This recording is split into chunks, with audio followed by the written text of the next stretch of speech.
ان آیت مبارکہ سے پہلے اللہ تعالیٰ نے اپنی کمال قدرت بیان کرنے کے لیے بطور دلیل سائے کے لمبا ہونے اور سکڑنے کو بیان کیا تھا، اور یہ کہ اللہ تعالیٰ ہی سائے کو دراز بھی کرتے ہیں، سکڑتے بھی ہیں، وہ چاہیں تو سائے کو ٹھہرا بھی سکتا ہے، وہ چھوٹا بڑا ہو،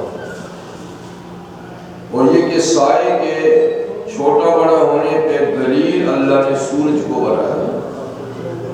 اگر سورج نہ ہو تو سائے کا پتہ نہیں چلتا، سورج ہو تبھی سائے کا پتہ چلتا ہے، اور ہلکی پھلکی اگر روشنی ہو تو اس سے بھی سائے کا پتہ نہیں چلتا۔ اب دیکھیے کیا ہے، ہمیں سائے کا اتنا پتہ نہیں، روشنی تو ہے، سورج واحد قرہ ہے، روشنی ہے، جس سے ہر چیز کا چھوٹا بڑا سایہ جو معلوم ہوتا ہے۔ دوسری دلیل یہ بیان فرمائی کہ اللہ تعالیٰ نے شب و روز دن رات کا نظام بھی اللہ نے قائم کیا ہے، اور ایسا محکم نظام ہے کہ اس میں نہ معلوم کہ اربوں کھربوں سال سے یہ نظام قائم ہے، اور ایک سیکنڈ کا فرق اب تک نہیں آیا اور نہ کبھی آئے گا، جس طرح سے دن رات اسی طریقے سے۔ اور یہ کہ فائدے کے لحاظ سے فرمایا کہ فائدہ یہ ہے کہ دن کو اللہ نے کسب معاش کا ذریعہ بنایا ہے، چلنے پھرنے کا، تو رات کو آرام کرنے کا، یہ بھی اللہ تعالیٰ کی رحمت ہے۔ رات نہ بناتے تو انسان میں حرص کا اتنا مادہ ہے کہ نہ معلوم وہ 24 گھنٹے کیا کام میں لگا رہتا ہے، اور یوں اس کی قوتیں بہت جلد ختم ہو جاتی زندگی۔ لیکن ایک جبری نظام اللہ نے قائم کیا ہے رات کا، کہ رات آتے ہی آدمی کو کام چھوڑنا پڑتا ہے، بلکہ ہر ایک ذی حیات زندہ چیز جو ہے وہ دن بھر گھوم پھر کے رات کو آرام کرتی ہے، تاکہ اگلے وقت کے لیے، اگلے دن کے لیے اس کی قوتیں بحال ہو جائیں۔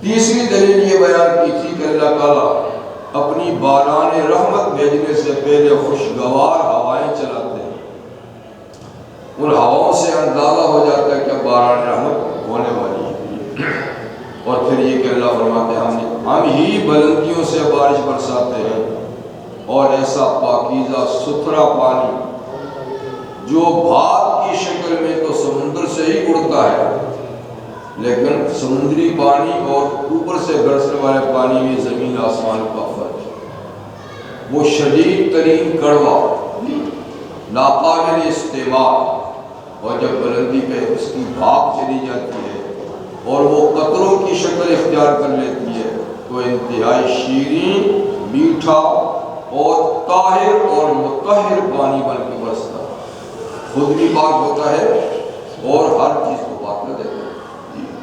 یہ بھی اللہ کی قدرت کی نشانی ہے۔ اس کے ذریعے سے فرمایا کہ ہم مردہ زمین کو حیات نو بخشتے ہیں، اور یہ پانی ہم اپنی مخلوق میں سے بہت سے جانوروں کو اور بہت سے انسانوں کو پلاتے بھی ہیں، اور یہ ان کی حیات کا ایک بہت بڑا ذریعہ ہے، یعنی زندگی کے قائم رہنے کا پانی بہت بڑا ذریعہ ہے۔ پھر فرمایا کہ یہ بارش کا نظام اللہ نے ایسا قائم کیا ہے کہ بار بار بارش برستی ہے، بعض ملکوں میں آپ کو پتہ ہے بہت زیادہ برستی ہے، بعض ملکوں میں بہت کم برستی ہے، لیکن بہرحال سال بھر میں گھوم پھر کے یہ برستی ہی رہتی ہے، تاکہ تازہ بتازہ پانی لوگوں کو ملتا رہے۔ یہ اس لیے برساتے ہیں نعمت، یعنی بار بار، تاکہ بار بار کی نعمت سے بندہ اللہ کو یاد کرے، کیونکہ جب نعمت نئی ہو کر آئے گی تو نعمت بخشنے والے کی یاد بھی تازہ ہوگی، اور اگر نعمت بار بار نہ ملے، ایک ہی ایک دفعہ دے دیا اللہ چل گئے ٹھیک ہے، تو تھوڑے دنوں کے بعد وہ اپنے مونے منصوب کو بھول ہے. ہم تو خیر سے بار بار ملتی ہے تو بھی یاد نہیں کرتے، لیکن اللہ تعالیٰ بار بار نعمت اس لیے دیتے ہیں تاکہ تجدد ہو اس کی یاد کی. یہی وجہ کہ رحمت عالم صلی اللہ علیہ وسلم ہر آمدہ نعمت پر اللہ کا شکر ادا کرتے ہیں. نیا جوتا پہنا جی، نیا کپڑا پہنا اس کے لیے دعا، پانی پیا اس کے لیے دعا، کھانا کھایا اس کے لیے دعا، تاکہ وہ یاد آتی رہے اسی لیے اپنی کوشش. تو فرمایا تجدد نعمت تو اس لیے کہ تاکہ اس نعمت بار بار نعمت ملنے سے یاد آئے. لیکن اکثر لوگ ناشکری ہی کرتے ہیں، شکر کی طرف نہیں آتے، ان کی زبان پہ کلمہ شکر کبھی جاری نہیں ہوتا. یہ پچھلی آیات کا خلاصہ تھا. آج جو آیات تلاوت کی گئی ہیں اس میں پہلی آیت کریمہ میں ایک سوال کا جواب ہے. سوال مشرکین اور کافروں کی طرف سے یہی تھا جیسے کہ نہ ماننے والے سوال کرتے ہی رہتے ہیں اور ماننے والوں کو تو سوال کی ضرورت نہیں پڑتی. اور یہ نہیں کہ سوال کوئی لا علمی کی وجہ سے، اگر لا علمی سے سوال کرے آدمی تاکہ علم حاصل کرے تو اچھی بات. ایک محض وقت ضائع کرنے کے لیے سوال ہوتے ہیں تو کافروں کے بیشتر سوالات حضور صلی اللہ علیہ وسلم کا وقت ضائع کرنے کے لیے ہوتے ہیں تاکہ یہ ادھر لگے رہیں اور صحابہ کرام سے تعلیم حاصل کر سکیں. اس طرح بیتوں کے سوال. تو ان سوالات میں یہ بھی تھا کہ جناب اللہ تعالیٰ ہر گاؤں اور بستی میں نبی کیوں نہیں بھیجتے؟ اللہ تعالیٰ کے کاموں میں مداخلت کرتے ہو، یعنی ہر گاؤں ہر بستی میں نبی کیوں نہیں آئے؟ تو کسی زمانے میں تو یہی طریقہ کار تھا، ہر قوم کے لیے اللہ جدا نبی بھیجتے تھے. جیسے کہ بنی اسرائیل کو لیے سمجھا، اس سے پہلے بھی ہر قوم کے لیے اللہ نبی آتا تھا، لیکن اس کا مطلب یہ نہیں تھا کہ ہر بستی میں نبی آئے. قوم کے لیے تو نبی آتا تھا، اور قوم کے لیے جو نبی آتا تھا وہ اس زمانے کی آبادیوں میں جو سب سے بڑی سینٹرل آبادی ہوتی تھی کیپٹل کے دیش کا، اس میں اللہ تعالیٰ نبی بھیجتے تھے.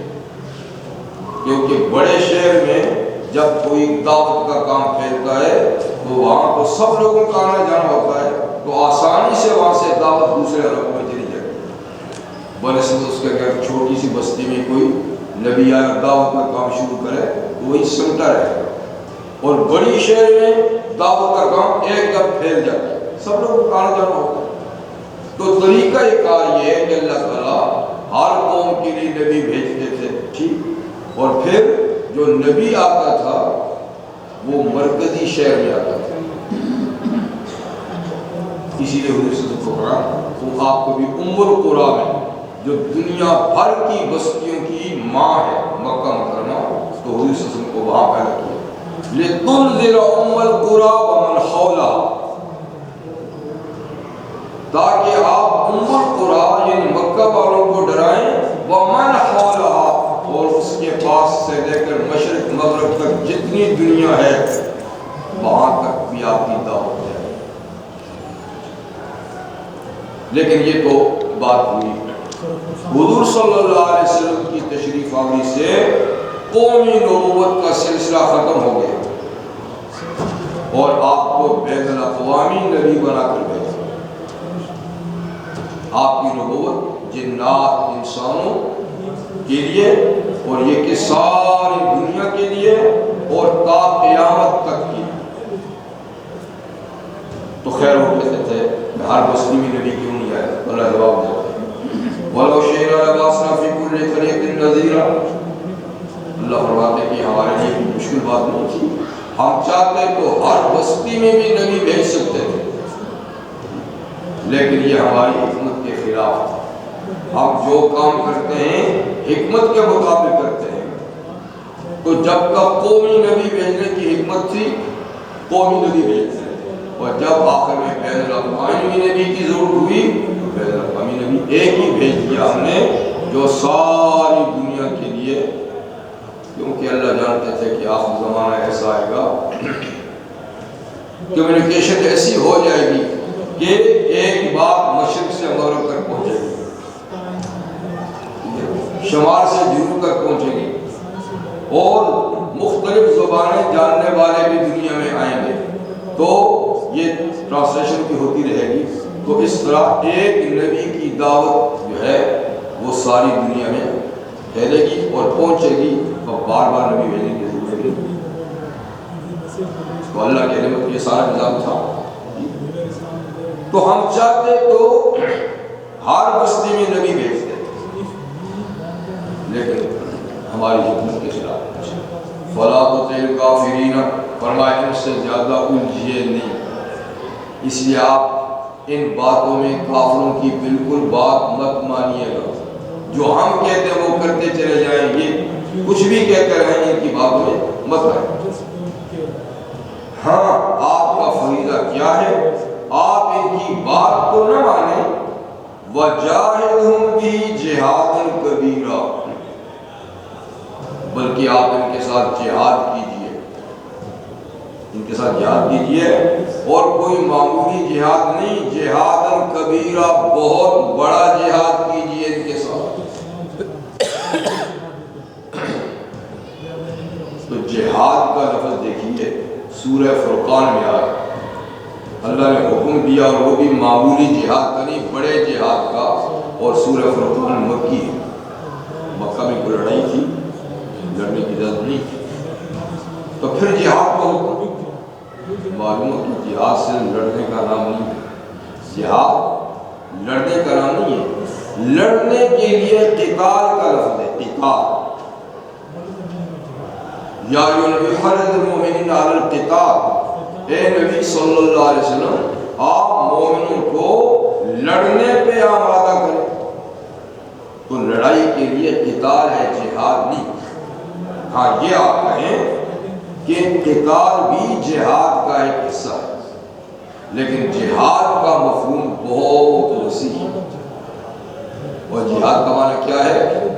اپنی ظاہری اور باطنی قوتیں باطل کے خلاف استعمال کرنا، اپنی ظاہری اور باطنی اندرونی قوتیں ساری کی ساری باطل کے خلاف اور حق کے ثابت کرنے کے لیے استعمال کرنے کا نام ہے جہاد۔ اس لیے اس کی بہت ساری قسمیں ہیں، اور یہ ہمہ وقتی جہاد ہے، اور ہر آدمی کو کرنا پڑتا ہے، کیونکہ قتال وہ ایک وقتی بات ہے۔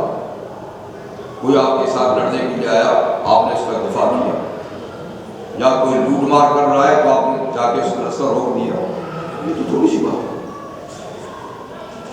اور جہاد یہ تو ہر وقت کا عمل ہے، اپنی پوری قوتیں دین اسلام کو کی ترویج کے لیے، رائج کرنے کے لیے، اس کی دعوت کو پہنچانے کے لیے جتنے بھی آپ کے پاس وسائل ہیں، وہ وسائل استعمال کرنے کا نام کیا ہے؟ جہاد۔ تو قرآن حکیم میں اس کی دو قسمیں جو ہے نا، وہ خاص طور پہ اللہ تعالیٰ نے بار بار ذکر کی ہے۔ یا ایھا النبی جاہد الکفار والمنافقین، ایک تو یہ کہ دو طبقوں کے ساتھ جہاد کا ہوتا ہے، کافر اور منافق، اور یہ بھی آپ جانتے ہیں کہ منافقوں کے ساتھ لڑائی کی اجازت نہیں ہے، لیکن جہاد کا حکم ان کے ساتھ بھی ہے، اور کافروں کے ساتھ بھی ہر وقت لڑنے کا حکم نہیں، مگر جہاد تو ان کے ساتھ بھی ہے۔ پھر جہاد کی دو قسمیں، جاہدوا باموالکم وانفسکم، اپنی جانیں بھی لگاؤ، اپنا مال بھی لگاؤ۔ تو یہ دو بڑی قسمیں ہیں جس کو بار بار ریپیٹ کیا قرآن مجید میں، کہ جہاد بالمال اور جہاد بالانفس۔ جہاں جان کی ضرورت پڑے تو جان لے جاؤ، جہاں مال کی ضرورت پڑے تو جان مال۔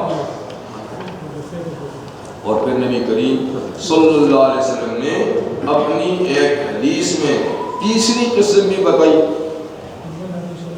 جاہدوا بِأَنفُسِكُمْ وَأَمْوَالِكُمْ وَأَلْسِنَتِكُمْ، زبان سے بھی جہاد کرو، زبان کو بھی زبان لڑتی تو نہیں ہے، کیا مطلب ہے؟ دین کی دعوت پہنچاؤ، اور اس سلسلے میں اگر کوئی شک و شبہ میں مبتلا ہے تو اس کے شکوک و شبہات کو دور کرو، اور حق بات کو دلائل سے ثابت کرو، تو یہ زبان کا جہاد ہو۔ اہل علم کہتے ہیں اس کے علاوہ چونکہ ہر قوت کو استعمال کرنے کا نام جہاد ہے، تو ایک جہاد یہ بھی ہے کہ زبان کے علاوہ قلم کا جہاد، تحریر، جس کو لکھنے کا سلیقہ آتا ہے، کتابیں لکھو، دلائل لکھو اور اس کی اشاعت کرو، دین کی باتیں لکھ لکھ کے ان کی اشاعت کرو، وہ پہنچاؤ۔ تو ہر آدمی کو اللہ تعالیٰ نے مختلف صلاحیتیں دی ہیں، کسی کو دل نہیں دیا ہوتا پر مال دیا ہے، اس لیے وہ میدان میں نہیں جا سکتا پر مال دے سکتا ہے، ادھر سے کام کرو۔ کچھ ایسے بیچارے مال نہیں ہے لیکن ماشاءاللہ باڈی بلڈر ہے، ہاں تو وہ جا سکتے ہیں، وہ اپنی جان کھپائے، مال والا مال کھپائے۔ کسی کے پاس مال بھی نہیں ہے، جان بھی نہیں ہے، چلو بھائی اس کو لکھنے کا سلیقہ اللہ نے بتایا، تم اس طریقے سے لکھ لکھ کر اسلام کو پھیلاؤ۔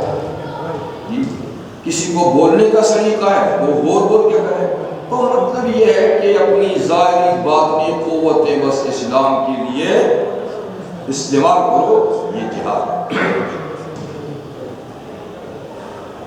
اب جہاد جو ہے وہ دشمن سے کیا جاتا ہے، اور دشمن آدمی کے کتنے ہیں؟ ایک دو پروگرام پہلے میں بتائی گئی تھی، چار دشمن ہیں جن کے ساتھ جہاد ہے۔ دو تو ظاہری ہیں اور دو چھپے ہوئے۔ دو دشمن ظاہری ہیں، ایک تو دنیا کفر، کافر ظاہری کھلم کھلا دشمن، وہ اٹیک کرتا ہے آپ کے دین پر، آپ کے مذہب پر، لوگوں کے دلوں میں شکوک شبہات پیدا کرتے ہیں، اسلام سے لوگوں کو منفر کرتے ہیں، اسلام کے خلاف لٹریچر لکھتے ہیں، بیان دیتے ہیں، کافر کیونکہ کھلم کھلا۔ اور دوسرے منافق جو اوپر سے تو آپ کے ساتھ ملے ہوئے ہیں لیکن دل سے سیاہ ہے، دل میں کفر بھرا ہوا ہے۔ دو یہ ظاہر ہوئے، دو چھپے ہوئے ہیں۔ ایک ہے شیطان جو سارے دشمنوں کا امام ہے، تو اس کے ساتھ اب کافر کے ساتھ دو طرح کا جہاد ہے۔ ایک تو یہ کہ اس کے شکوک و شبہات کو وہ ڈالے، آپ نکالو، وہ اسلام کے خلاف بولے آپ اس کے خلاف بولے، وہ لکھے آپ اس کے خلاف لکھے، وہ اور کچھ قدم کو اٹھاتا ہے، یہاں تک کہ اگر وہ میدان میں لڑنے کے لیے آتا ہے تو آپ لڑنے پہ بھی تر جائیں۔ یہ تو کافر کے ساتھ۔ منافق کے ساتھ چونکہ وہ کلمہ پڑھتا ہے، نماز میں بھی شریک ہوتا ہے، تو لڑنے کی اجازت نہیں ہے، تو وہ بدترین کافر ہے، پر لڑنے کی اجازت نہیں، اس لیے صرف اس کے ساتھ زبانی جہاد ہے۔ وہ جو خرابیاں پیدا کرے پتہ چلے تو اس کی گوشمانی کرو، زبانی تو صرف زبانی۔ وَقُلُ ظَالِمُ، اللہ فرماتا ہے وَقُلُ ظَالِمُ، ان پہ سختی کرو تاکہ اپنے کرتوتوں سے باز آئے۔ باقی رہا شیطان، تو شیطان تو دکھائی نہیں ہوتا، تو اس کے ساتھ جہاد کیا ہے؟ یعنی اس کی قوتوں کو کمزور کرنا، کیا ہے؟ کثرت سے اللہ کا ذکر، کثرت سے اللہ کا ذکر، اس لیے کہ اس کی ساری کارروائی کا دار و مدار دل میں انجیکشن لگانے، الذی یوسوس فی صدور الناس، جو لوگوں کے سینے میں دل میں وساوس پیدا کرتا ہے، نظر پانے نہیں آتا، تو اس کا علاج بتایا ہے کثرت ذکر، اس لیے کہ فرمایا کہ جب بندہ ذکر کرتا ہے تو اس کو ہضم نہیں ہوتا، بھاگ جاتا ہے، اور کلما ذکر، جب ذکر کرتا ہے تو یہ بھاگ جاتا ہے، اور جب آدمی غافل ہوتا ہے تو یہ پھر پہنچ جاتا ہے۔ اس میں جتنا زیادہ سے زیادہ اپنے آپ کو ذکر میں مصروف رکھیں گے تو شیطان سے اتنی آپ بچیں گے. یہی واحد ہتھیار ہے اور کچھ نہیں. جیسے حدیث میں ہے کہ اللہ کی توحید اور رسالت سے بھی اس کو سخت بدکتا ہے. وہ جب آذان ہوتی ہے تو جہاں تک آذان کی آواز جاتی ہے فرماتے ہیں کہ یہ گوز مارتا ہوا بھاگتا ہے. وہ زور زور سے گوز مارتا ہے. کیوں مارتا ہے؟ تاکہ اس کے کان میں وہ لفظ نہ پڑے، اس کو حل نہیں. اور فرمایا کہ 35 بلکہ 36 میل دور بھاگ جاتے ہیں آذان سے. 36 میل. لیکن جب آزاد ختم ہوئی تو پھر واپس بس اس کا یہی تھا. ذکر کیا تو بھاگا، ذکر چھوڑا تو آگے. تو اس کو ناکام بنانے اور اس کے ساتھ جہاد کی ہی صورت ہے کہ کثرت سے ذکر کیا. اسی لیے اللہ تعالیٰ نے قرآن میں ساری عبادتوں کی نسبت سے ذکر کو سب سے زیادہ کرنے کا حکم دیا. یا ایھا الذین آمنوا اذکروا اللہ ذکرا کثیرا. بہت زیادہ یاد کرو خدا کو تاکہ یہ بدماش ہمارے قریب ہے. چوتھا دشمن کون سا ہے؟ ماشاءاللہ. آدھا عدوک نفسک التی بین جنبیک. فرمائیے سب سے بڑا دشمن. ان کو ادھر شیطان سب سے بڑا ہے لیکن دراصل جو نفس ہے یہ اس سے بھی بڑا ہے.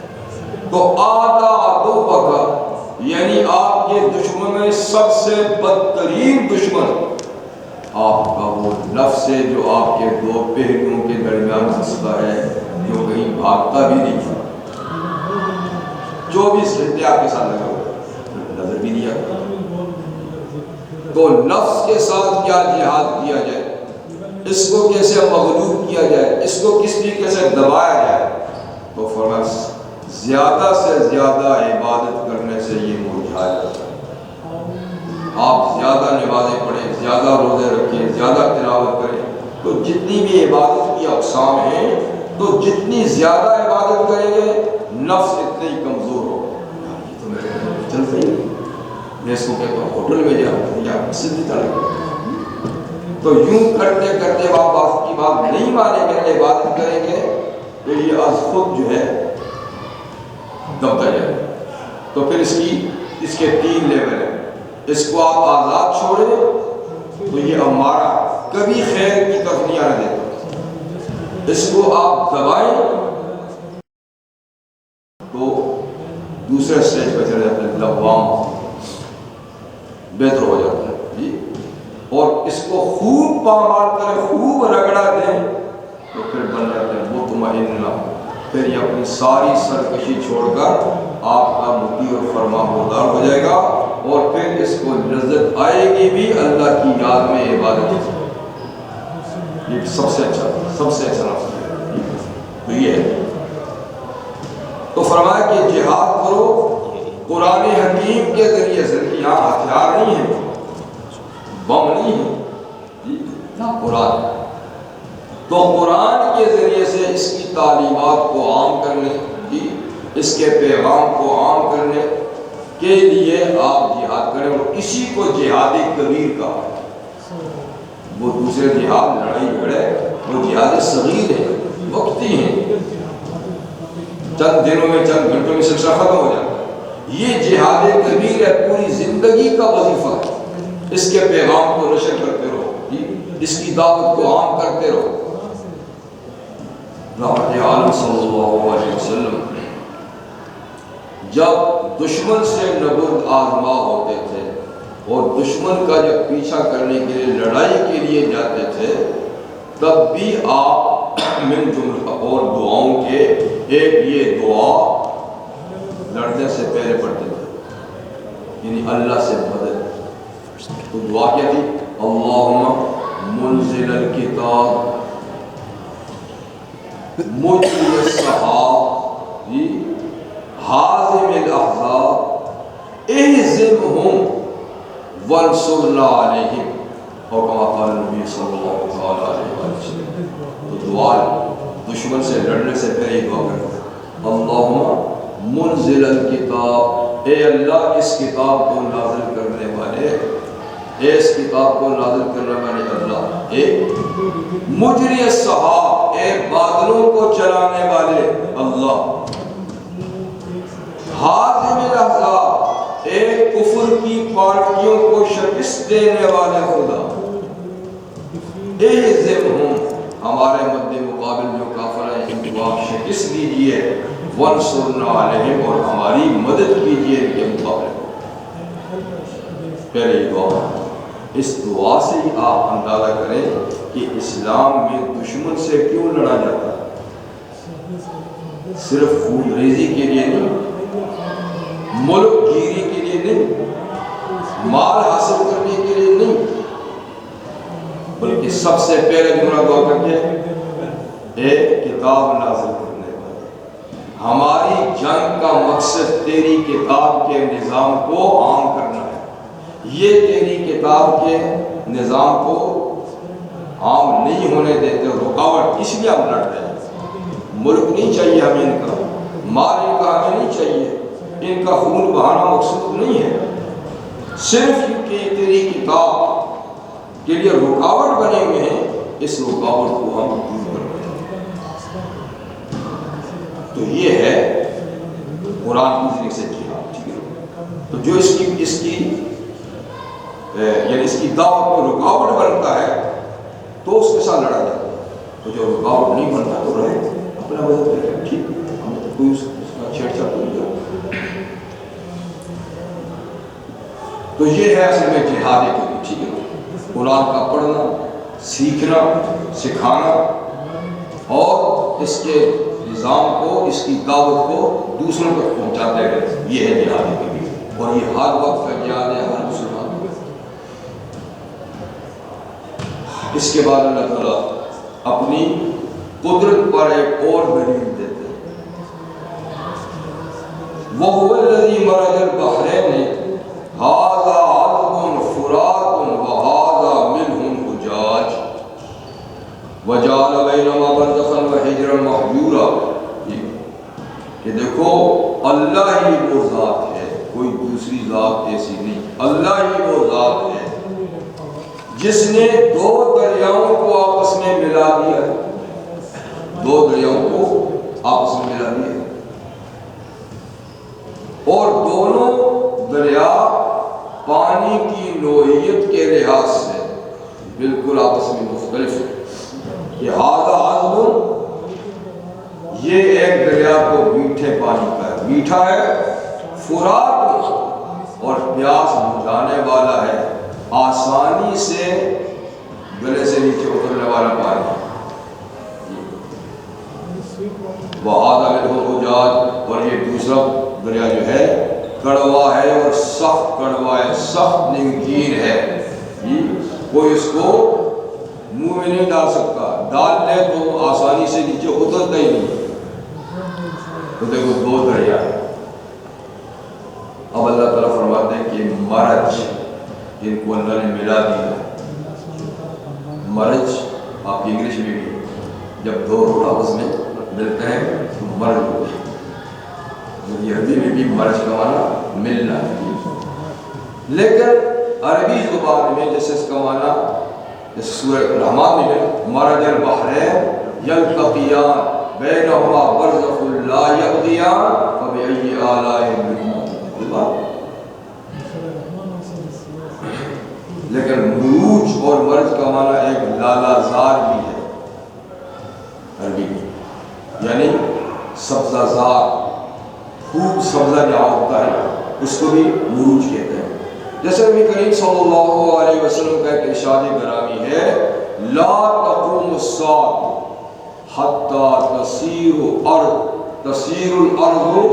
یعنی ارض العرب مروج و انہار، یہ پیشن گوئی ہے کہ قیامت اس وقت تک قائم نہیں ہوگی یہاں تک کہ عرب کی سرزمین جو فرمایا کہ فی الوقت ریگستان ہے، فی الوقت ریگستان ہے، جب تک کہ یہ لالا زار میں تبدیل نہ ہو جائے گی، مروج کا معنی سرسبز و شاداب نہ ہو جائے گی اور اس میں نہریں نہ بہنے لگیں گی، اس وقت تک نہیں ہے۔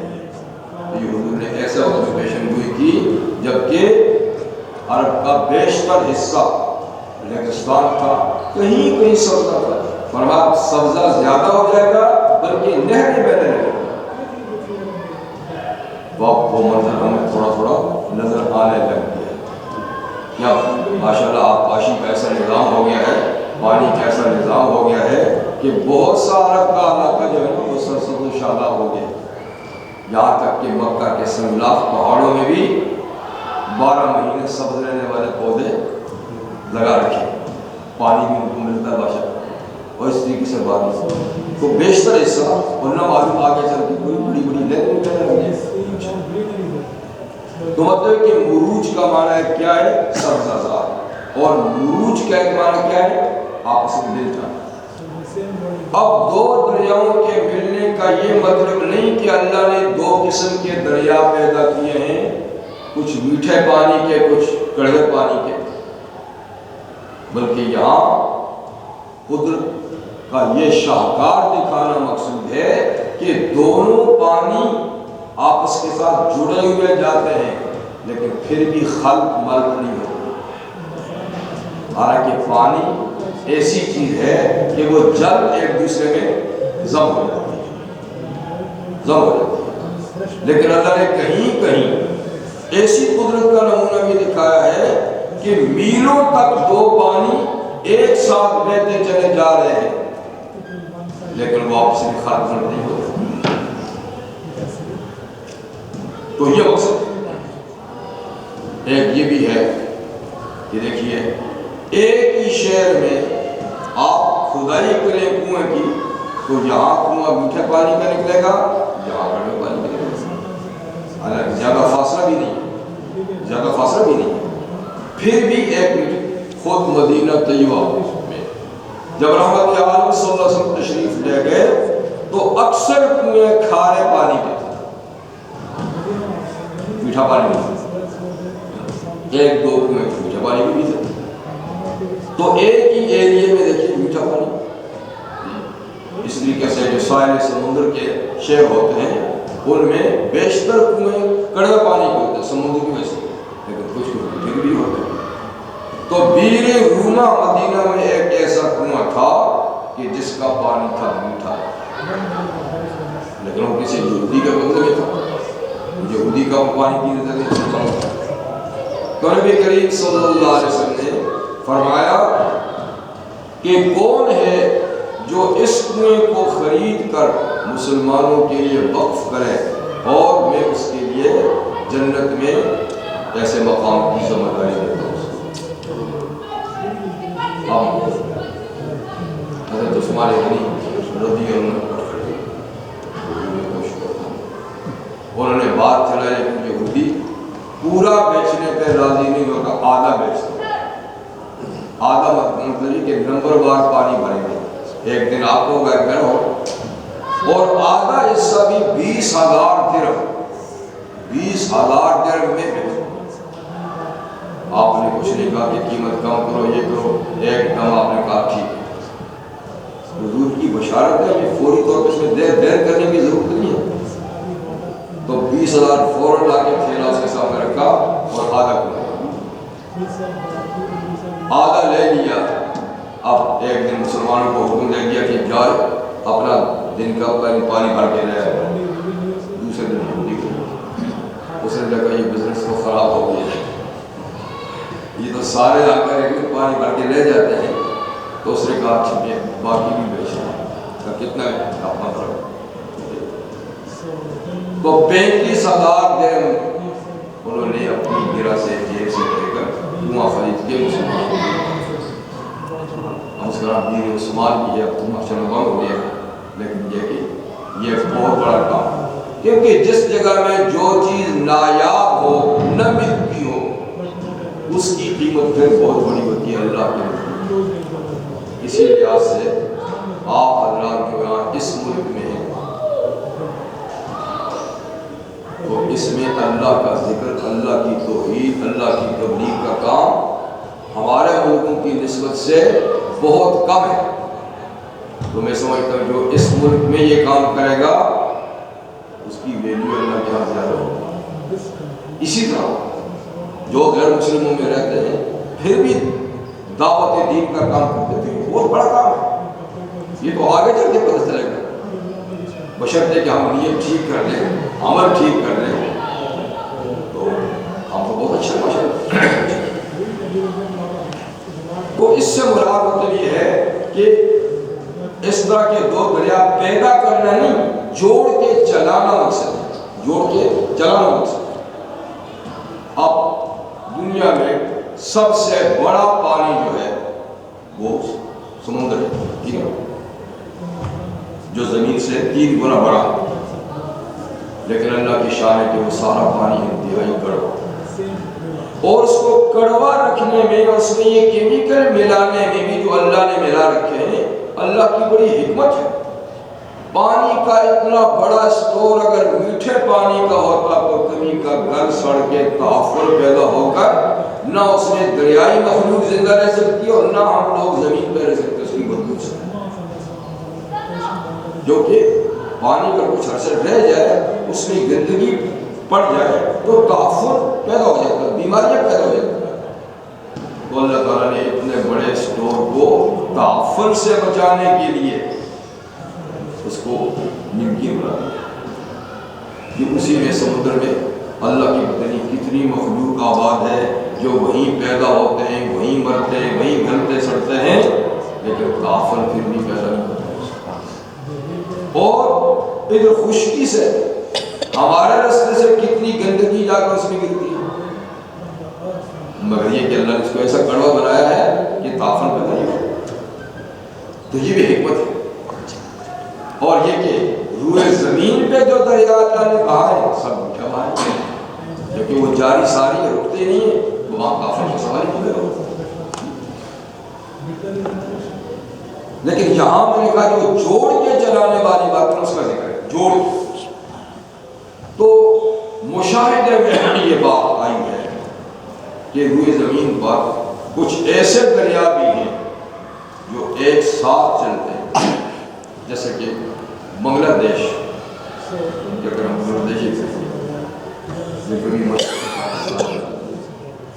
وہاں چونکہ دریاؤں کا ملک ہے، وہاں بے کثرت سے دریا ہیں، تو وہاں کے بارے میں یہ معلومات ہیں کہ ضلع ارکان سے چاٹگام تک کافی فاصلہ ہے، ضلع ارکان سے چاٹگام تک ایک ہی لائن میں 2 دریا جاتے ہیں، یعنی پانی کی 2 قسمیں میلوں تک، یہ نہیں کہ تھوڑی تھوڑی سی جگہ، ایک بالکل سفید ایک بالکل سیاہ، اوپر سے نظر آتے ہیں کہ یہ سیاہ پانی جا رہا ہے، یہ سفید صاف جا رہا ہے، وہ انتہائی خراب کڑوا اور یہ انتہائی میٹھا، لیکن وہ آپس میں خلط نہیں ہوتے، آپس میں مکس نہیں ہوتے، حالانکہ پانی میں ڈالے تو مکس ہو جاتا ہے ایک دم، اور وہ سارا کڑوا ہو جائے یا میٹھا کالے جاتے، لیکن وہ دونوں ساتھ جاتے ہیں۔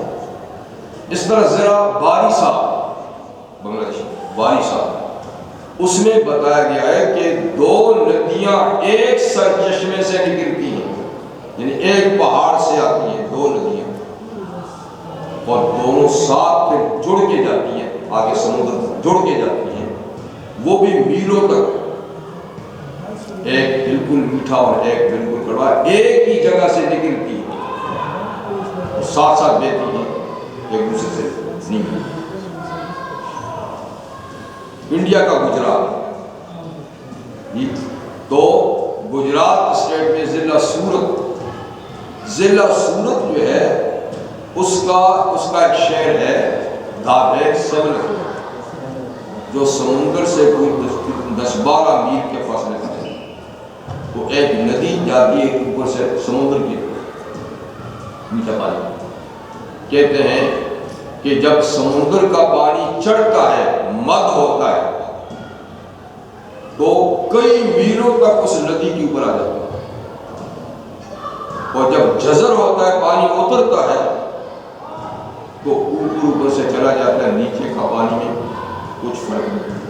ندی کا جو نیچے کا پانی ہے وہ میٹھے کا میٹھا ہے، اوپر کا سمندر کا پانی چڑھتا ہے اور کئی دن تک رہتا بھی ہے، لیکن اس کے باوجود نیچے کے پانی میں وہ خلط نہیں ہوتا، اوپر ہی اوپر رہتا ہے۔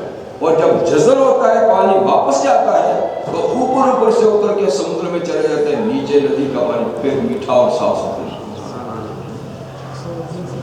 اللہ اسی کو بتاتے ہیں کہ یہ میری قدرت کا شاہکار ہے کہ پانی جیسی چیز جو ایک دم دوسرے میں مکس ہو جائے، خلط ہو جائے، میں جب چاہتا ہوں تو بغیر کسی بیچ کی دیوار کے ان کو خلط نہیں، اور ایسی دیوار میں نے قائم کر رکھی ہے خلط ہونے سے بچنے کے لیے جو کسی کو نظر نہیں آتی، وہ میری قدرت کی آڑ ہے۔ میں نہ چاہوں تو پانی سے مکس نہیں ہوتا۔ وَهُوَ الَّذِي مَرَجَ الْبَحْرَيْنِ، اللہ وہ ذات ہے جس نے دو دریاؤں کو ملا دیا۔ هَذَا عَذْبٌ فُرَاتٌ، یہ ایک میٹھا آسانی سے گلے سے اترنے والا، پیاس بجھانے والا، وَهَذَا مِنْهُ أُجَاجٌ، اور یہ دوسرا سخت کڑوا، وَجَعَلَ بَيْنَهُمَا بَرْزَخًا، اور اللہ تعالیٰ نے دونوں کے درمیان ایک آڑ مقرر کر دی ہے، ایک دیوار لگا دی ہے جو کسی کو نظر نہیں آتی، یہی قدرت کی دیوار، قدرتی دیوار بھی۔ وَحِجْرًا مَحْجُورًا، اور اللہ تعالیٰ نے ایک رکاوٹ کھڑی کر دی ہے کہ وہ دونوں پانی ایک دوسرے کے ساتھ مکس نہیں ہوتے۔ تو اللہ تعالیٰ نے دو قسم کی پانی پیدا کی، ٹھیک، دونوں اپنی اپنی جگہ میں بھی ہیں، زیر زمین، اوپر زمین کے بھی، اور کبھی کبھی دونوں کو ملا کے چلاتے ہیں اور وہ ایک دوسرے کے ساتھ نہیں ہوتے۔ اللہ کی قدرت کا شاہکار ہے۔ حق تعالیٰ شاہ سورۃ الواقعہ میں فرماتے ہیں أَفَرَأَيْتُمُ الْمَاءَ الَّذِي تَشْرَبُونَ، یہ تو بتاؤ وہ پانی جو تم پیتے ہو، کبھی غور کیا ہے؟ أَفَرَأَيْتُمُ الْمَاءَ الَّذِي تَشْرَبُونَ أَأَنْتُمْ أَنزَلْتُمُوهُ مِنَ الْمُزْنِ أَمْ نَحْنُ الْمُنزِلُونَ، بادلوں سے تم اس کو اتارتے ہو یا ہم اتارتے ہیں؟ تم تو گھٹ گھٹ کر پی دیا اور چل دیے، کبھی غور کیا ہے کہ یہ پانی بادلوں سے تم اتارتے ہو یا ہم اتارتے ہیں؟ اور کیسا میٹھا کر کے اتارتے ہیں؟ وَلَوْ نَشَاءُ لَجَعَلْنَاهُ أُجَاجًا، اگر ہم چاہتے تو اس کو کڑوا بنا دیتے، کڑوا پانی اتارتے۔ فَلَوْلَا تَشْكُرُونَ، تم میٹھا پانی پی کے شکر کیوں نہیں کرتے ہو؟ ہم اسے کڑوا بھی کر سکتے ہیں۔ اسی لیے رحمت عالم صلی اللہ علیہ وسلم نے پانی پینے کی کون سی دعا تلقین فرمائی ہے؟ ایک مختصر دعا تو ہر نعمت پہ الحمدللہ، تو سب کو یاد آسان ہے، کھانا کھاؤ تو الحمدللہ، پانی پی تو الحمدللہ، جوتا پہنو تو، کپڑا پہنو تو، ہر میں الحمدللہ مختصر دعا ہے، لیکن ایک تفصیلی دعا ہے۔ الحمدللہ الذی اطعمنا وسقانا وجعلنا من المسلمین، تمام تعریف اس اللہ کے لیے جس نے ہمیں کھلایا پھلایا اور ہمیں مسلمان بنایا۔ اور ایک مخصوص دعا ہے پانی کی، الحمدللہ الذی سقانی ماء عذبا فراتا برحمتہ ولم یجعلہ ملحا اجاجا بذنوبہ، جسے پانی۔ الحمدللہ الذی، سب تعریفیں اس اللہ کے لیے ہیں، سقانی، جس نے مجھے پلایا، ماء عذبا، میٹھا پانی، فراتا، گلے سے آسانی سے اترنے والا، برحمتہ، اپنی مہربانی سے ایسا پانی پلایا، میرا اس میں استحقاق نہیں تھا کہ میں اس کا مستحق تھا، اس نے اپنی مہربانی سے ایسا پانی پلایا۔ وَلَمْ يَجْعَلْهُ مِلْحًا أُجَاجًا بِذُنُوبِهِ، اور اس پانی کو اللہ نے سخت کڑوا نہیں بنا دیا میرے گناہوں کی وجہ سے، تو میرے گناہوں کا تقاضا یہ تھا کہ یہ پانی کڑوا ہوتا، ناقابل استعمال ہوتا، اور اس نے اپنی مہربانی سے اس کو میٹھا کر کے پلایا۔ تو اس حدیث سے یہ بات معلوم ہوئی کہ گناہ ایسی چیز ہے کہ اس سے میٹھی چیز بھی کڑوی ہے. گناہ ایسی چیز ہے جیسے کہ حضرت عائشہ رضی اللہ تعالیٰ عنہ نے کسی دوسری اپنی سوکن ام المومنین کے بارے میں کوئی لفظ کہہ دیا، جیسے کہ وقت ہوتا ہے اور کے بارے میں کچھ ہی نہیں. اگرچہ نبی کریم صلی اللہ علیہ وسلم کی صحبت سے، تعلیمات سے وہ آپس میں شیر و شکر تھی، پیار اور محبت تھی اور ایک دوسرے کی تعریف کیا کرتی تھی، لیکن کبھی کبھی پھر بھی کوئی نبی بات تو نہیں کیا تو کچھ کہہ دیا کہ مثلا کہ وہ چھوٹے کبھی اشارے سے بھی ہوتا ہے. تو دیکھیں نا، کسی کی غیبت زبان سے نہیں ہوتی، اشاروں سے بھی ہو جاتی ہے. حضور کو تو یا کچھ تو بہرحال وہ کلمہ یعنی غیبت کے زمرے میں آتا ہے. تو حضور نے فرمایا عائشہ تو نے ایسی بات کہہ دی اس کے بارے میں اگر یہ میٹھے سمندر میں ڈال دی جائے تو میٹھا سمندر سارا کڑوا ہو جائے. میٹھا سمندر سارا. تو معلوم ہے ایک گناہ کا اثر یہ ہے، ایک گناہ کا اثر یہ ہے کہ اس سے میٹھا سمندر بھی ہونا اس کا ذائقہ بھی گناہ سے خراب ہوگا. یہ تو ہمارے ذائقے ہیں کہ خیر سے کچھ بھی نہیں ہوتا، ہم سمجھتے ہیں، لیکن اس کا اثر یہ ہے. دیکھیے نا، نبی کریم علیہ السلام فرماتے ہیں کہ حجر اسود جب جنت سے آیا تھا تو حجر ابیض تھا، ایسا چمکدار تھا جی، اس کی چمک دمک کے مقابلے میں سورج کی بھی کوئی حیثیت نہیں تھی، لیکن اس کی چونکہ چمک ناقابل برداشت تھی اس لیے اللہ نے اس چمک کو کم کر دیا، اتنا کر دیا کہ وہ دیکھنے کے قابل ہو گئی. ورنہ اصل چمک جو ہے وہ تو سورج سے بھی زیادہ تھی، نظر ٹکتی نہیں تھی اس کی، اللہ نے کم کر دیا. فرمایا پھر انسانوں کے چومنے سے آج سیاہ ہو، وہی جنت کا پتھر جو اتنا حسین اتنا سفید تھا چومنے سے، کیونکہ حضور نے فرمایا کہ وہ گناہوں کو کیچ کرتا ہے. چومنے والے کے گناہ تو دیکھیے وہ بالکل سیاہ، اس کو حجر اسود کہتے ہیں. اور اسود کس سے ہو گیا؟ بنی آدم کے گناہوں سے. تو گناہ ایسی چیز ہے کہ جو چمکدار کو تاریک بنا دیتے ہیں اور میٹھی چیز کو کڑوا دیتے ہیں. اس لیے فرمایا کہ اللہ ہمارے گناہ کا تقاضا تو یہ تھا کہ یہ پانی کڑوا ہو گیا ہوتا، لیکن آپ نے اپنی رحمت سے میٹھا ہے. اسی لیے اللہ تعالیٰ فرماتے ہیں آیت کریمہ میں ظہر الفساد فی البر والبحر بما کسبت ایدی الناس،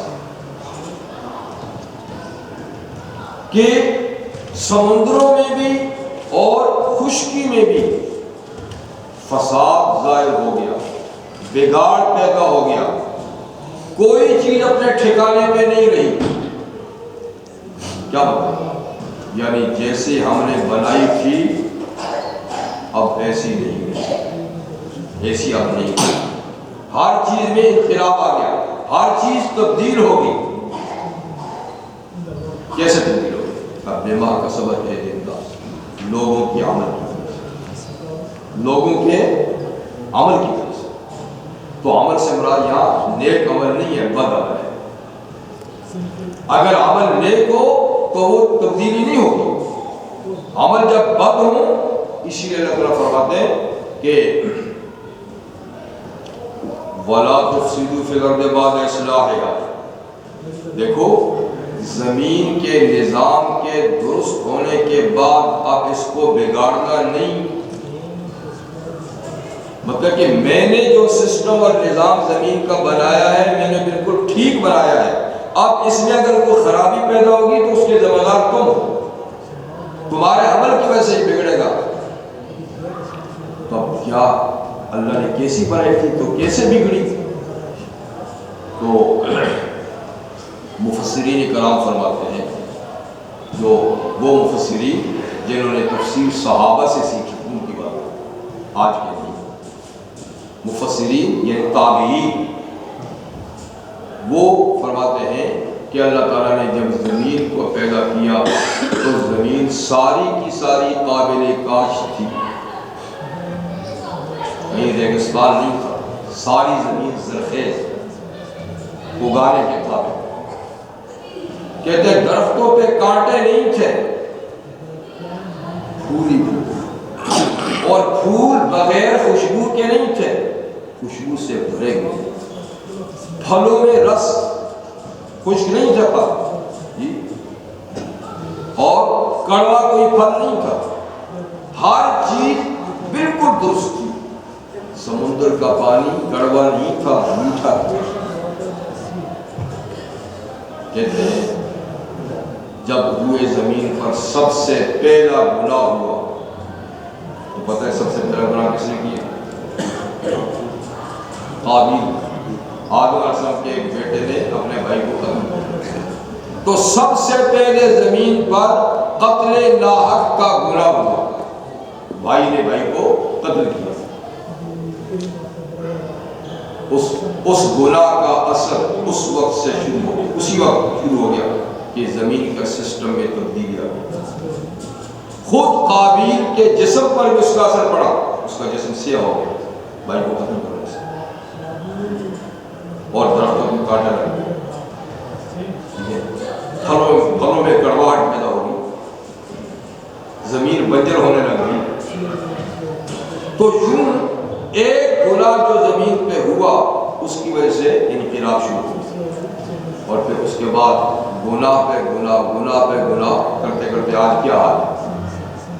آج تو نیکی نام کی چیز ہمیں نظر نہیں آتی، آج ساری طرف گناہ سے بھرے ہوئے ہیں، تو پھر زمین کا سسٹم کیسا ٹھیک ہے؟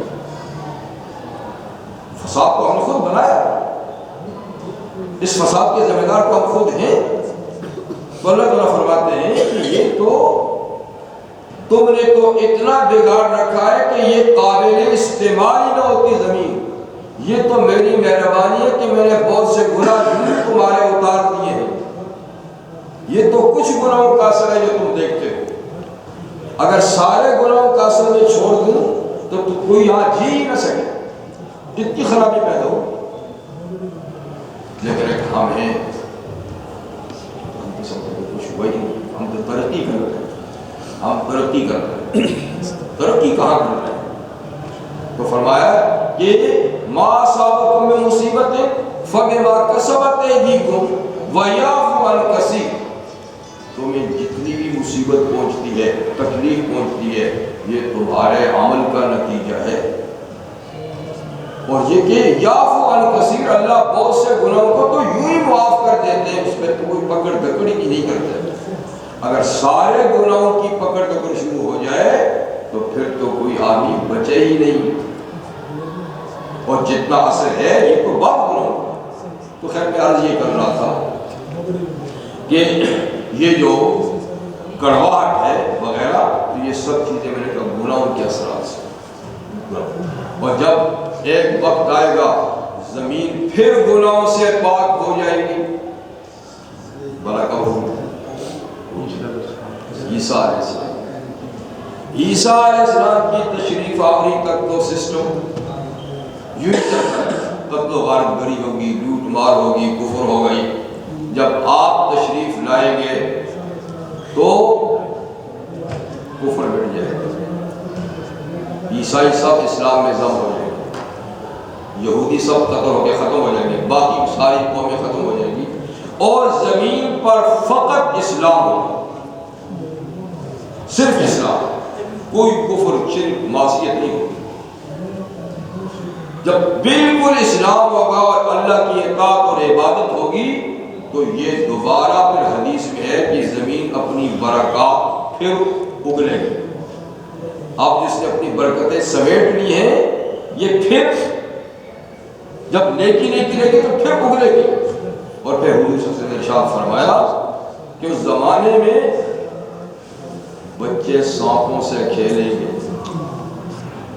بچے سانپوں سے کھیلیں گے اور سانپ میں زہر ہی نہیں ہوگا. یہ سانپ میں زہر بھی ہمارے گناہ نے بھرا ہے. درندوں کی بھی درندگی ہمارے گناہوں سے آئی ہے. سانپ ہوں گے بچے کھیلیں گے نہیں کٹے. درندے آئیں گے شہروں میں بھیڑ بکریوں کے ساتھ چلیں گے, کچھ کسی کو نہیں کہے. یہ تو اب بھی ایسا ہوا. حضرت عمر بن عبدالعزیز رحمہ اللہ جب حاکم بنے تو خلافت راشدہ کے بعد نظام میں کافی سیاسی نظام میں کافی گڑبڑ ہو گئی تھی. عمرہ نے بڑا سسٹم خراب کر دیا. لیکن چلتے چلتے عمر بن عبدالعزیز کا جب نمبر آیا تو وہ بھی اسی نظام کے تحت الیکٹ ہوئے تھے. یہ ولیات کے جگہ کو ولیات ہوتا ہے. یہ بادشاہ اپنے بعد ایک دو نامزد کر لیتا ہے, وہ وہی آتے ہیں.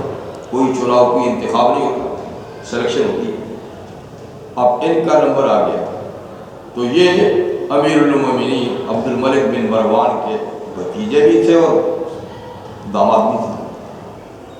تو عام طور پہ تو ان کے بیٹے ہی اس کے پاس ہے, ولید ہے, ہشام ہے اور فلاں فلاں, لیکن اپنے اس بھتیجے کو بھی اس نے نامزد کر لیا. تو اپنے بیٹوں سے کہا کہ اس کو بھی سسٹم میں ڈال دیں. تو چلتے چلتے یہ بھی آگے ان سب پیشرو جب لیا تو یہ آٹومیٹک بادشاہ بن گئے. لیکن ان کو وہ سسٹم پسند نہیں. یہ قوم اگر نہیں چاہتی تو زبردستی ان پہ مسلط نہیں ہونا چاہیے.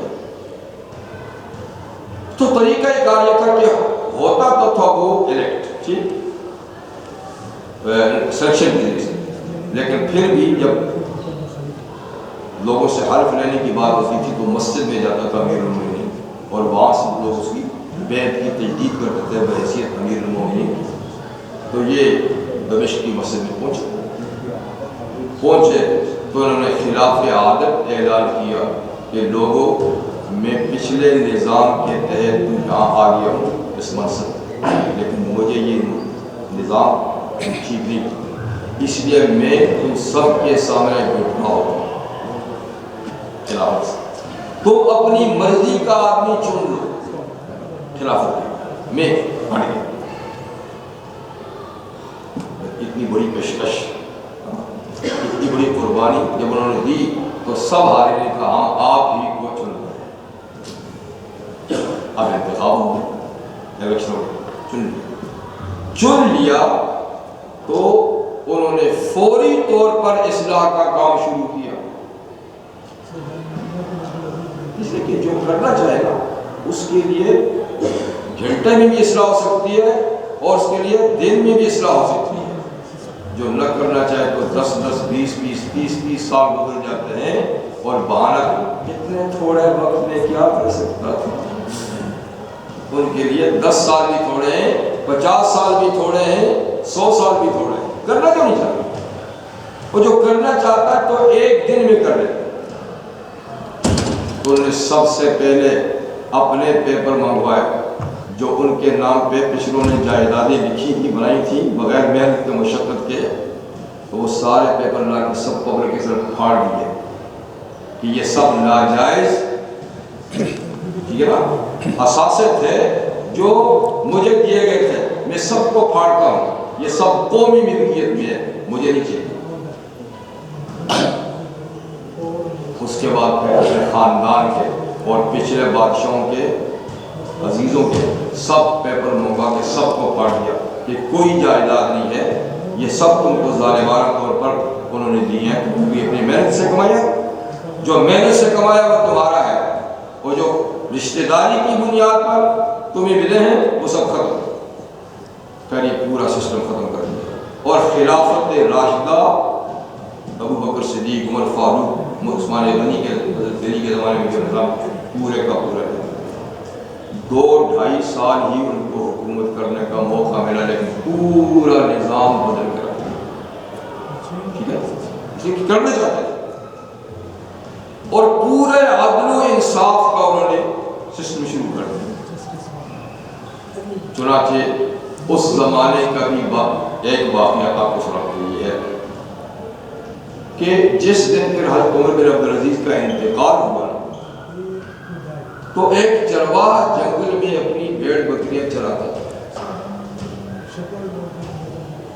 اور بھیڑیا جو بھیڑ بکریوں کا بڑا دشمن ہے وہ بھی اس کی بھیڑ بکریوں میں چرا کرتا تھا۔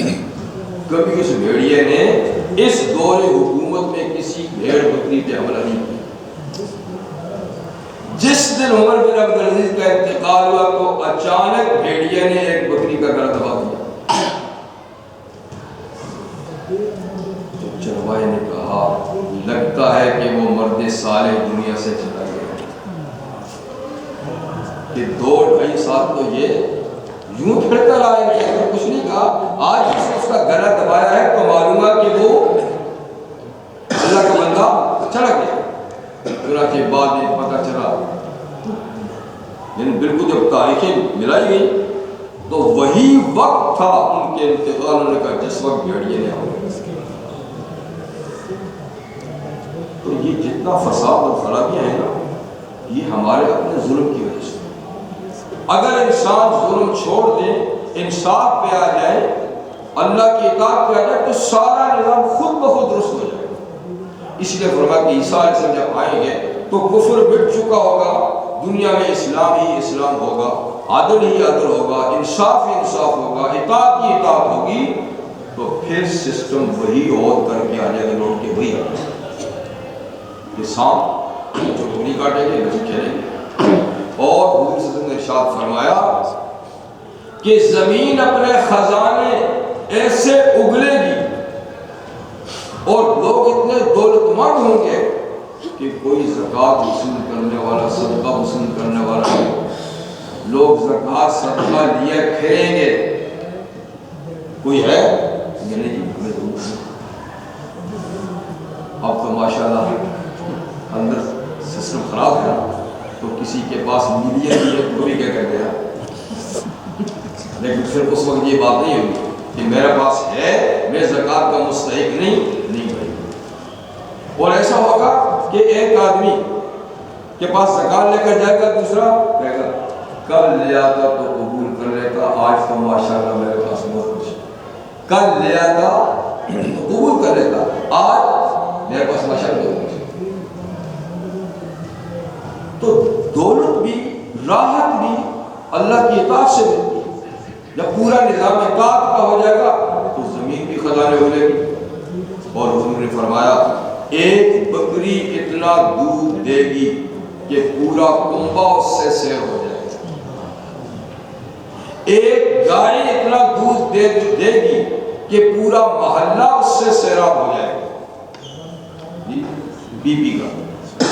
اور فرمایا ایک انار درخت پہ اتنا بڑا لگے گا کہ جب اس کو اتار کر کاٹ کے بیچ سے خالی کریں گے تو ایک خیمہ ہوگا جس میں 10 آدمی سو سکیں گے۔ آدھے انار کے اندر اتنا بڑا ہوگا کہ یوں کھلا کر کے ڈالو تو 10 آدمی اس کے نیچے سو سکیں گے۔ تو یہ کیوں؟ آپ تو اناریاں ہیں اور وہ بھی کڑوے اندر سے، پھل بھی کڑوے، دانے بھی چھوٹے چھوٹے، اس لیے کہ یہ تو ہم نے خراب کیا ہونے کا۔ جب یہ ٹھیک ہو جائے گا تو پھر اس کی لذت دیکھیں۔ امام ابو داؤد سجستانی بہت بڑے محدث ہیں، ان کی حدیث کی کتاب یہ ابو داؤد شریف نام سنا ہوگا، صحائف ستہ میں۔ وہ اپنا ایک واقعہ بیان کرتے ہیں کہ ایک دفعہ میں ایجپٹ گیا، مصر گیا، تو کہتے ہیں میں نے دیکھا ایک باغ میں، وہ کمبر تو نہیں ہے لیکن اس کی طرح کی نہیں تر، ہم تو اس کو تر کہتے ہیں، آپ کیا کہتے ہیں، وہ لمبی سی ٹیڑھی سی ہوتی ہے نا، اسی کی طرح، کیا نام ہے اس کو انگلش کیوکمبر، یہ انگلش کیوکمبر کہتے ہیں۔ تو باہر وہ ہوتی تھوڑی سی لمبی سی ہوتی ہے نا، ٹیڑھی بڑی، تو کہتے ہیں وہ پتہ نہیں کتنی لمبی تھی، انہوں نے بتایا اتنی لمبی تھی ایک تر کے کبھی زندگی میں دیکھی نہیں۔ اور کہتے ہیں میں نے ایک اورنج دیکھا جو ایک گدھے یا اونٹ پر ایک ہی دانہ لگا ہوا تھا، ایک ہی دانہ اورنج۔ تو یہ یہ تو عیسیٰ علیہ السلام کا زمانہ نہیں ہے نا، یہ تو امام ابو داؤد کا زمانہ ہے. اور اتنی مطلب یہ ہے کہ اس باغ کا مالک جو ہے نا وہ کوئی بہت ہی خدا پرست آدمی ہوگا، بہت ہی نیک اتوار آدمی ہوگا کہ اس کی نیکی کی وجہ سے اس دور میں بھی اس کے باغ میں ایسے بڑے بڑے پھل لگے. تو قرآن حکیم میں سورہ نون والقلم میں اللہ تعالیٰ نے ایک باغ کا تذکرہ کیا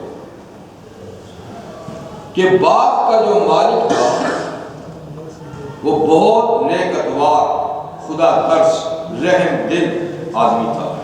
اس کے بیٹے بھی تھے. تو اس کا ایک باغ تھا یمن میں.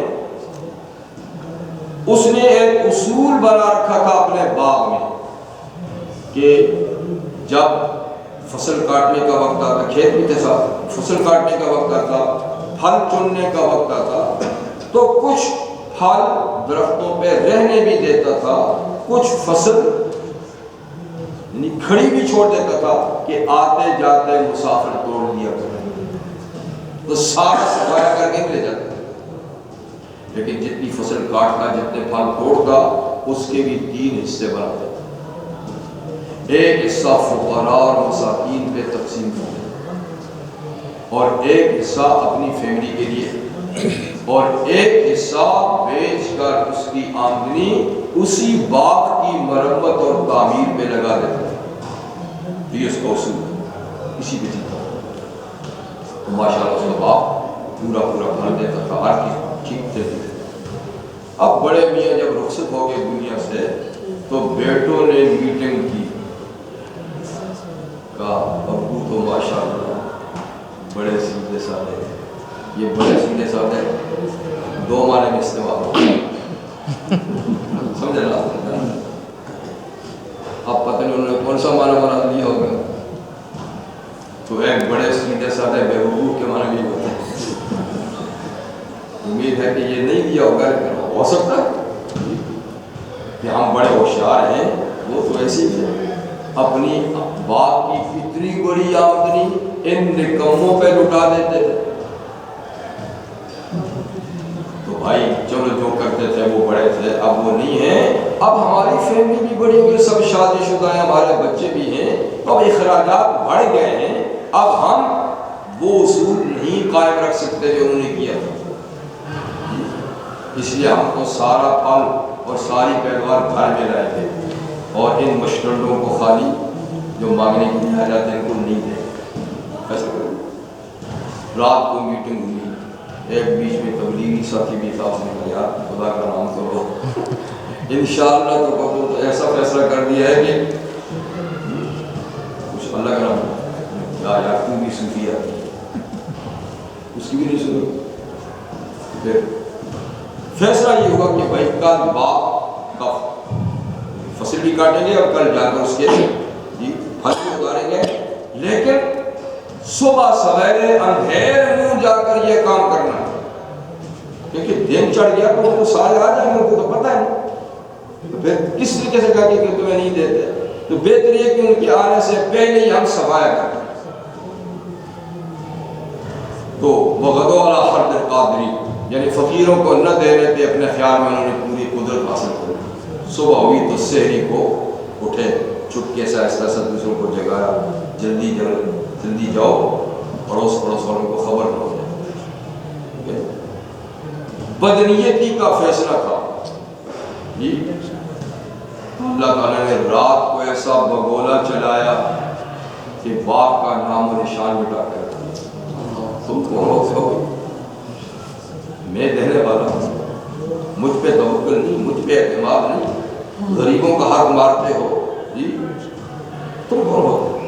ایسا بگولا چلا کہ باغ کا نام و نشان. صبح یہ کہہ رہے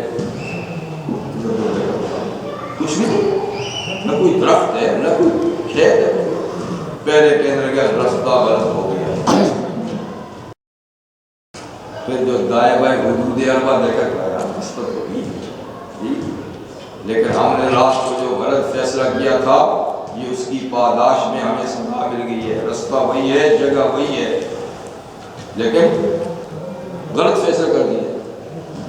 پشیمان ہو گئے اور اس صوفی صاحب نے کہا میں نے نہیں کہا تھا آپ یار بس ہو گیا دبا واپس آئے گڑ گڑائے اللہ سے روئے کہ ہم نے غلط فیصلہ کیا ہمیں معاف کر دیجئے اور ہم پہ مہربانی فرما دیجئے.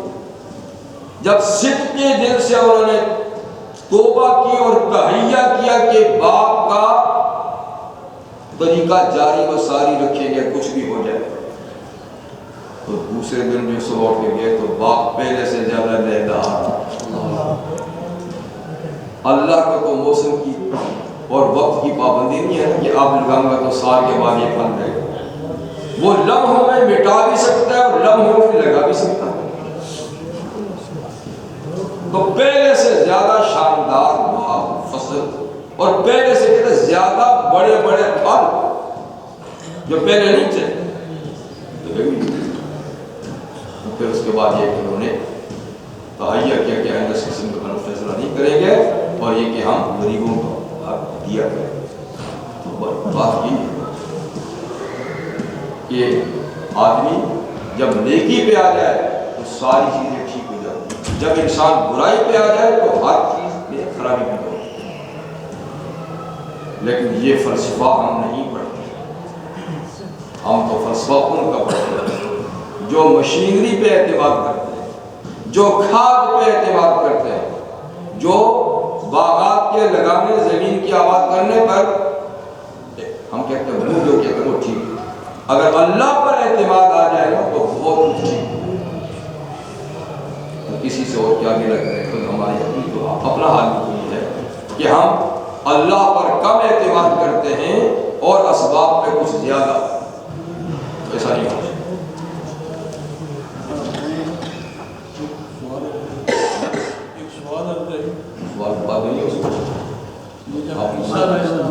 واپس آئیں گے جی عیسائی تو اور شعر ہو جائیں گے. دیکھو کون شعر ہو جائے گا؟ دیکھ لو عیسیٰ علیہ السلام آئے ہیں, عیسائی تو عیسیٰ علیہ السلام آئیں گے تو ان کے ہو کے تھوڑے آئیں گے کہ یہ شعر ہو جائیں گے. شعر تو ہم ہو جائیں گے کہ ہمارے نبی فرماتے ہیں کہ یوشک ان ینزل فیکم عیسی ابن مریم حکما عادلا. قریب ہے کہ عیسیٰ ابن مریم تمہارے اندر, ہمیں کہا ہے تمہارے اندر آئیں گے حاکم عادل بن کر. وہ تو ہمارے حاکم عادل ہوں گے, یہاں تو نہیں آئیں گے نا بھائی, شام میں آئیں گے. تو شام میں کون ہوگا؟ ہم لوگ ہوں گے, ہماری فوجیں وہاں ہوں گی, حضرت مہدی وہاں پر ہوں گے ہمارے لیڈر. تو نزول ان میں ہوگا. نماز ہماری نماز میں شریک ہوں گے, چرچ میں نہیں ہوں گے, مسجد میں نماز میں شریک ہوں گے. اور پھر اقتدار کی منتقلی بھی ہو جائے گی. فجر کی نماز میں اتریں گے, صفیں کھڑی ہوں گی, تکبیر ہو چکی ہوگی, حضرت مہدی مصلی پہ جا چکے ہوں گے کہ عیسیٰ ابن مریم آئے. وہ آئیں گے تو یہ مصلی سے پیچھے ہٹ جائیں گے, حضرت آپ تشریف لائیں گے, فرمائیں گے کہ نہیں یہ اقامت آپ کے حق میں ہو چکی ہے اور یہ شرف اللہ نے اس امت کو دیا ہے کہ اس امت کے بعض کے امام ہیں, لہذا یہ نماز تو آپ ہی پڑھیں گے. تو فجر کی نماز وہ پڑھائیں گے, پھر اقتدار کی منتقلی ہو جائے گی. پھر وہ حضرت عیسیٰ علیہ السلام کو چارج دے کر خود پیچھے ہو جائے گی. تو اس کے بعد آپ کی جو نشست ہوگی اور مسلمان ہوگی. یہ تو خوش, یہ تو پھر سر چھپا کے ہمارے ساتھ آ جائیں گے.